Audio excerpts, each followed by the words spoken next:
कर्तृत्ववान शेतकरी न्यूज, बेधडक, वेगवान, सत्य आणि सर्वसामान्यांचा आवाज। पिंपरखेडा येथे आज 5व्या दिवसाचा उपोषण। कन्नड तालुक्यातील पिंपरखेडा येथे दिगंबर भीमराव सपकाळ यांच्या सुरू असलेल्या आमरण उपोषणाचा आज 5वा दिवस उजाडलाय।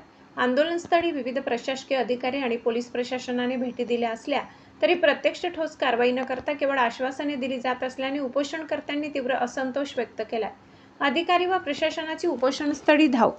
प्रकरणाचे गांभीर्य ओळखून उपोषणस्थळी प्रशासकीय यंत्रणेने भेटी दिल्या। यामध्ये प्रामुख्याने लघु पाटबंधारे विभागाचे engineer Krishna sir, Pishor police ठाण्याचे सहाय्यक पोलीस निरीक्षक कुणाल सूर्यवंशी, मंडळ महसूल विभागाचे मंडळ अधिकारी विकास वाघ, तलाठी संदीप अपुतकर तसेच ग्रामसेवक कुवर आणि ग्रामपंचायत कर्मचारी यांनी पाहणी केली।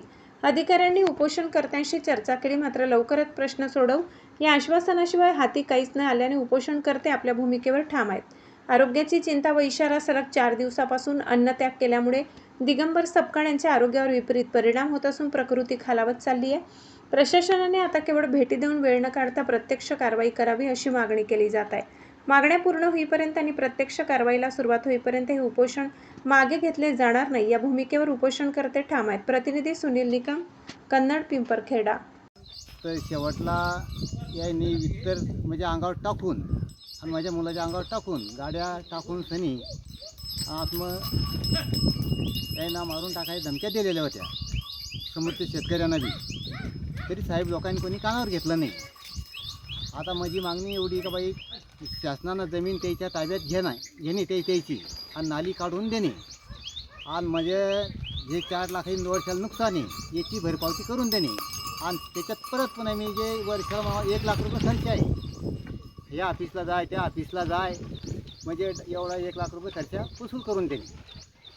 तर मी आमर उपाशीने मी इडून जागावून हलणार नाही, माझा जीव गेला तरी चालेल।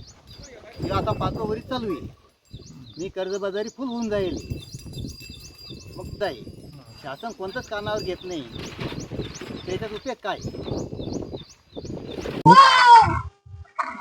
नमस्कार सर, मी दिगंबर भीमराव सपकाळ, पिंपरखेडा रहिवासी, गट नंबर 241। जो माझ्यापासून 5 वर्षापासून माझ्यावर अत्याचार होत आहे। कोण्या ऑफिसला गेलं तर धुडकवून बाहेर काढून देत आहे। तर माझी वर्षाला 5-6 लाखाची नुकसान या 3 एकरमध्ये होऊ राहिली। मी कर्जबाजारी व्हायले आणि काम माझं फायनल माझ्या मागण्या पुऱ्या होईस तर मी उपोषण मागं घेणार नाही। आजचा माझा 5वा-6वा दिवस चालू आहे उपोषणला। हे केलं तर शासन जबाबदार राहणार।